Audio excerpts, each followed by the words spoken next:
Welcome to the Louisiana Business and Industry Show. And now, your host, Tim Johnson.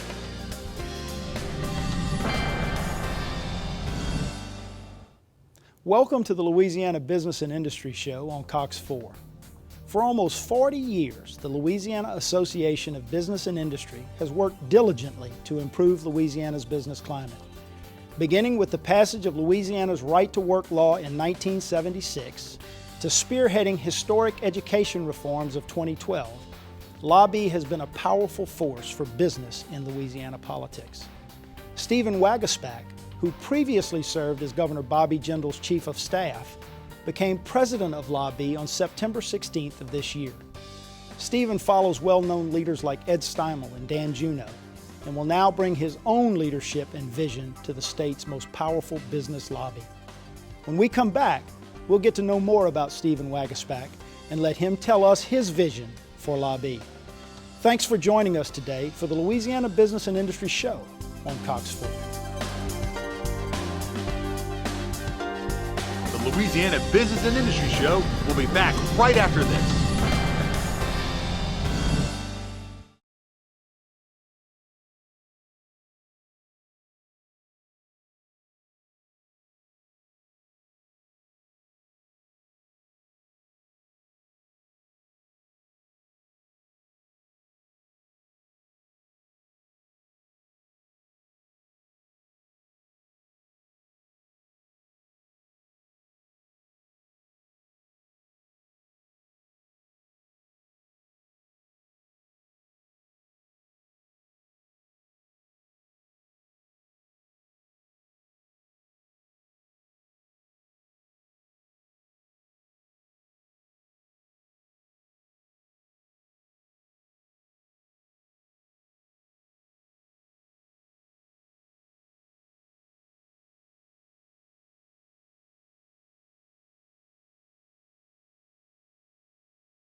Welcome back to the Louisiana Business and Industry Show with Tim Johnson.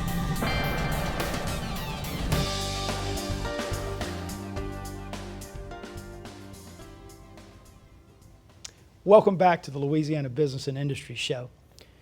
On September 16th of this year, former Jindal Chief of Staff Stephen Waguespack became the third president of the Louisiana Association of Business and Industry. He's been traveling around the state, visiting with business leaders, listening to their concerns, talking about the important issues, and he's kind enough to join us today on our show. Stephen, welcome. Thanks, Tim. Appreciate it. Glad you're here.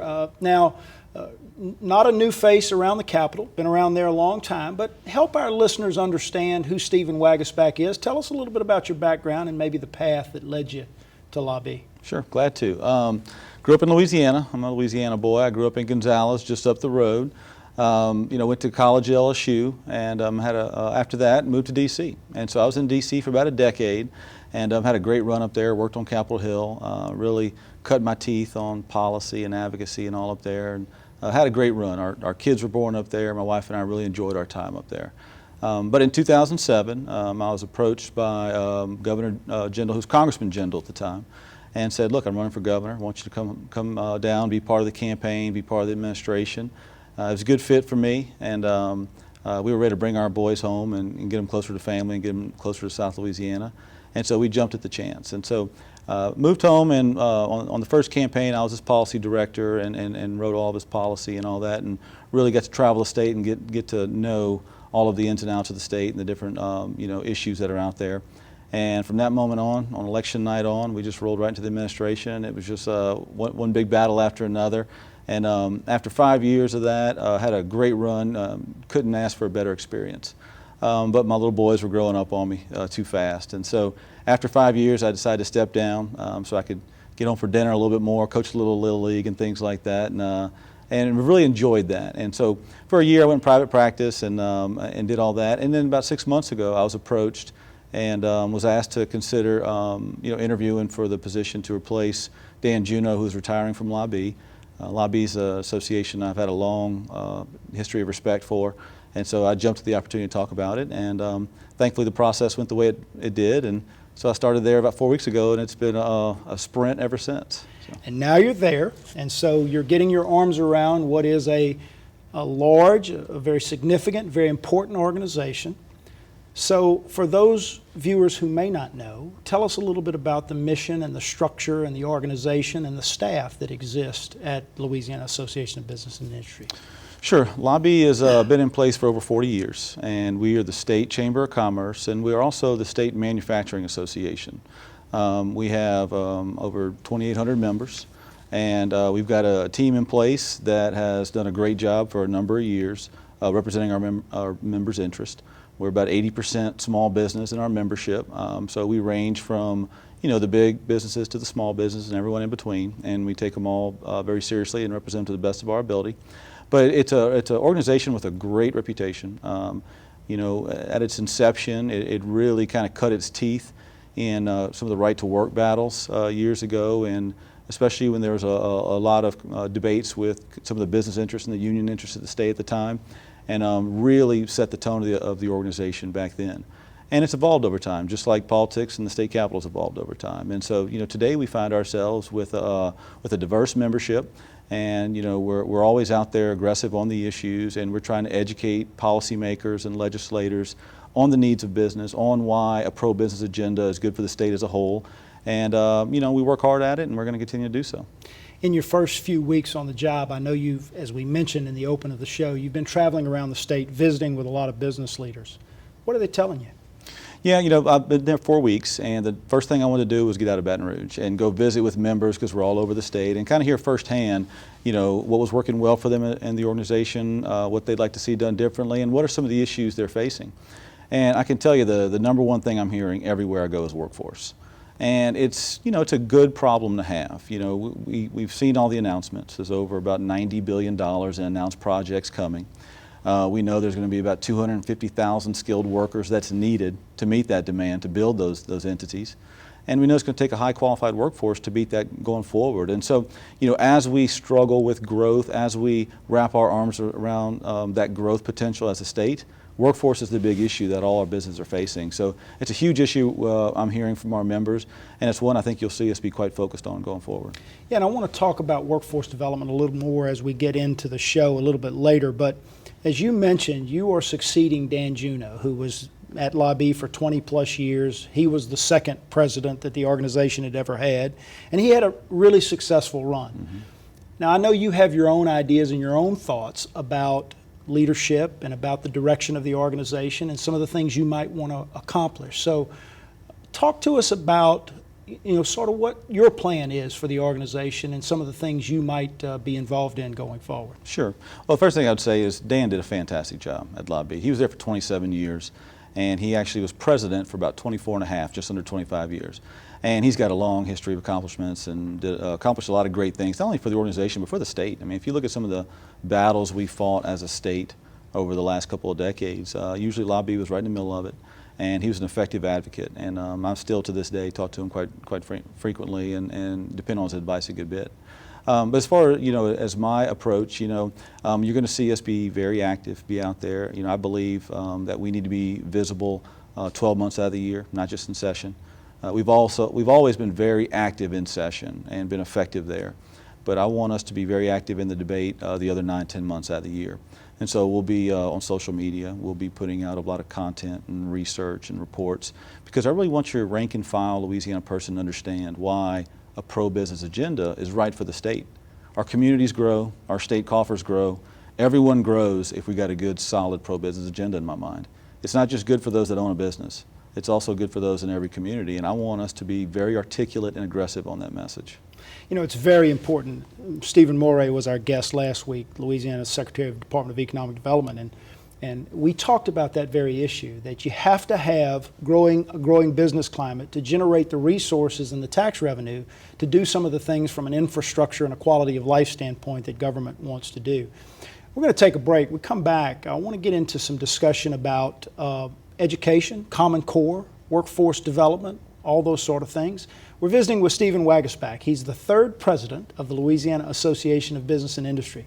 And you're watching the Louisiana Business and Industry Show on Cox 4.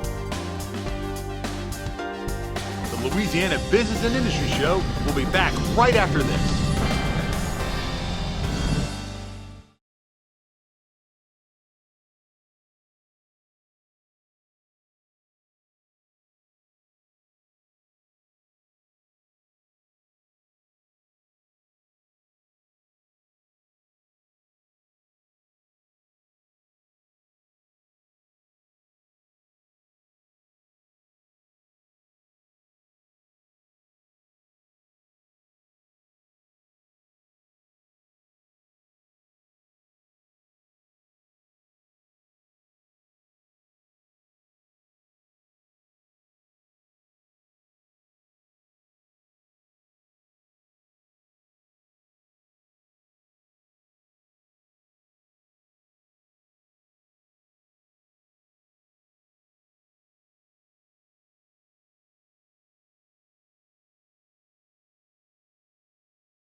Welcome back to the Louisiana Business and Industry Show with Tim Johnson.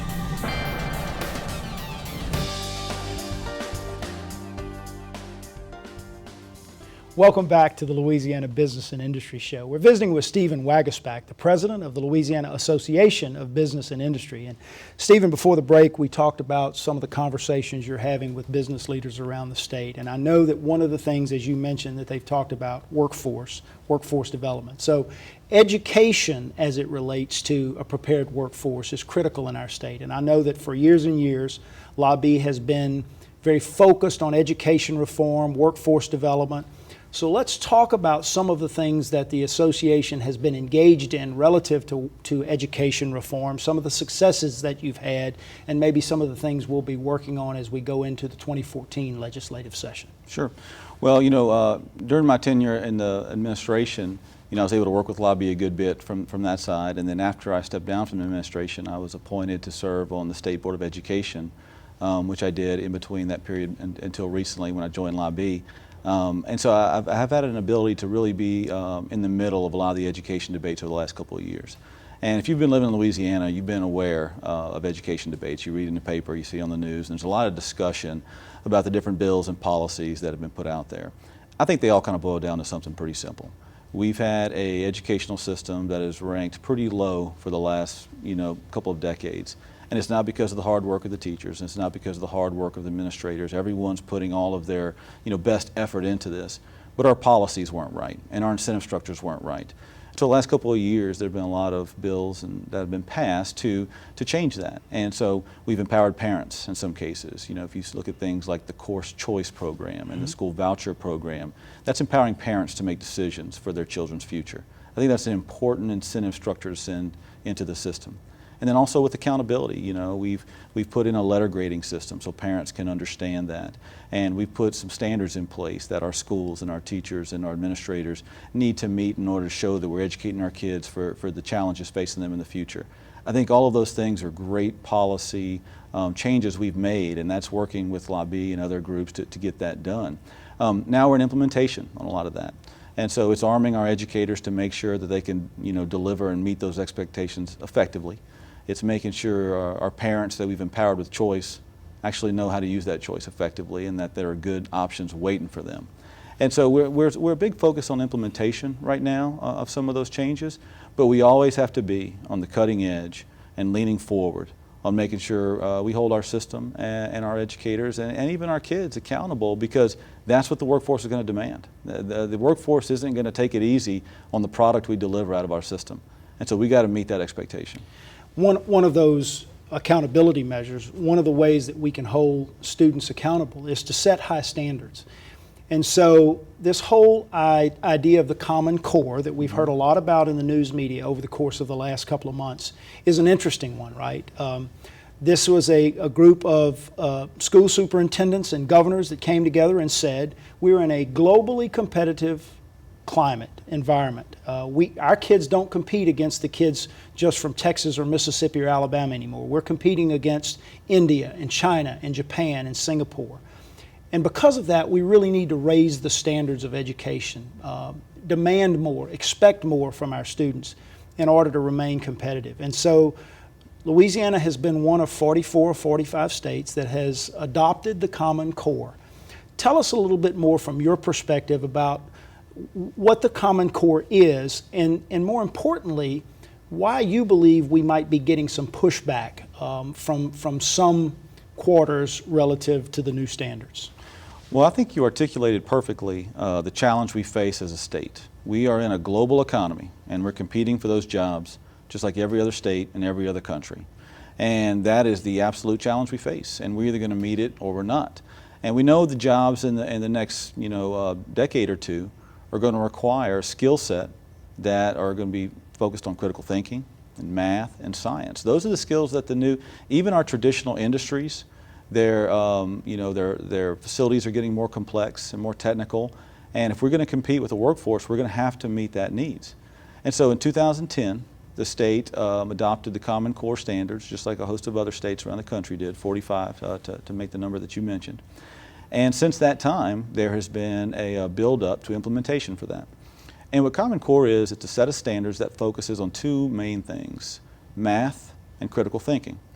And those are the two things we know that our workforce is going to require. And if we're going to want our kids to meet that need, we're going to have to train them as such.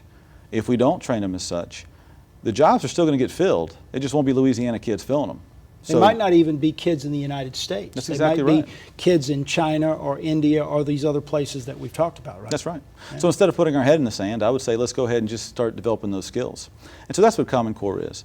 And over the last couple of years, districts have had flexibility, school districts here in Louisiana have flexibility how to prepare for this implementation next year.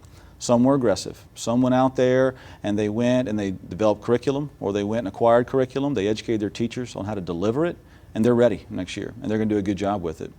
Other districts took a more wait-and-see attitude, and they didn't do that. And so now they're a year away from implementation. And they're worried because they don't have curriculum in place, and they haven't educated their teachers on how to deliver it. And so their teachers are worried. I don't blame them.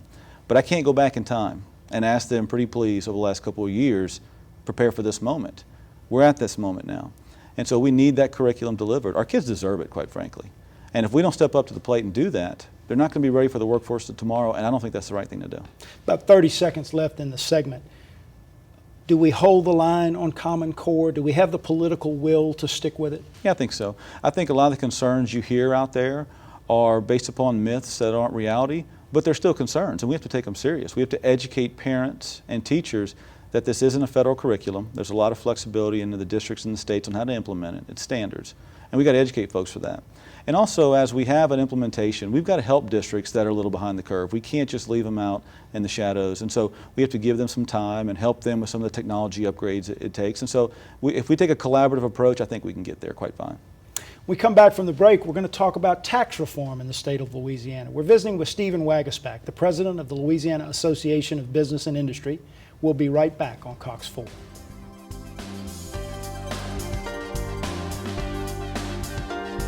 The Louisiana Business and Industry Show will be back right after this.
Welcome back to the Louisiana Business and Industry Show with Tim Johnson.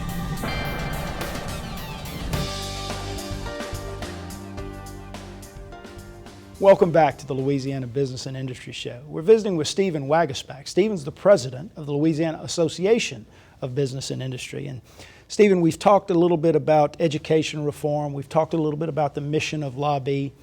Let's talk a little bit about tax reform. I know that, as most of our viewers know, that in the 2013 legislative session, Governor Jindal and Secretary of Revenue Tim Barfield developed and were prepared to push forward with a pretty aggressive tax reform package for the state of Louisiana. A lot of discussion pre-session about it, a lot of presentations, and really began to get some pushback from some different areas, and so made the decision at the very beginning of the session to sort of back away from it a little bit, give the ball to the legislature and say, you know, we've got to do some things here. So we saw some piecemeal efforts maybe that have moved through the legislature, but what's your perspective on tax reform in general? What happened last year? And then tell us a little bit about what we might see coming from LABI in terms of tax reform in 2014. Well, you know, next year in the session, it's going to be a non-fiscal session. So the only thing we really know for a fact is that these issues of tax reform or tax increases they're not germane as per the Constitution's guidance. So we know next session is probably not going to be an issue on the front burner, but we know this is an issue that's on some people's minds, and so for the following session, we've got to do some work between now and then and make sure that we figure out what the best approach is.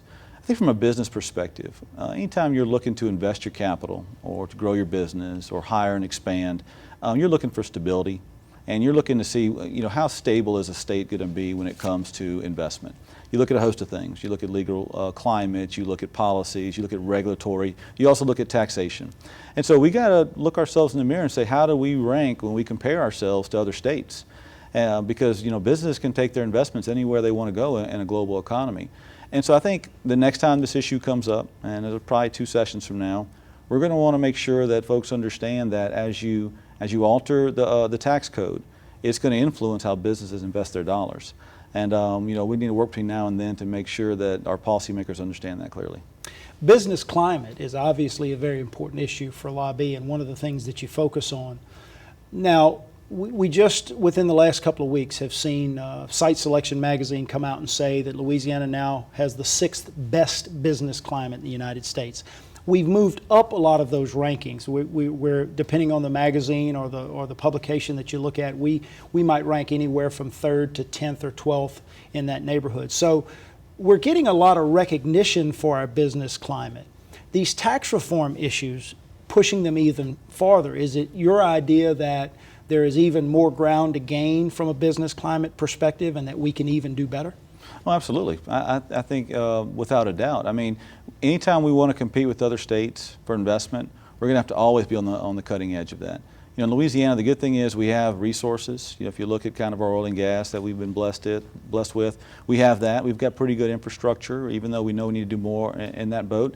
And we've got a pretty, you know, good population that's willing to work. They're used to working in some of our industrial and manufacturing facilities. And so we've got a lot of components going for us. But I think when companies look to figure out they really want to come invest and take advantage of that, they look at our tax code, but more importantly, I think they look at our legal climate as well. And they're going to want to make sure that they're really going to feel comfortable investing here. And I think those are some of the issues we're going to have to take a good close look at.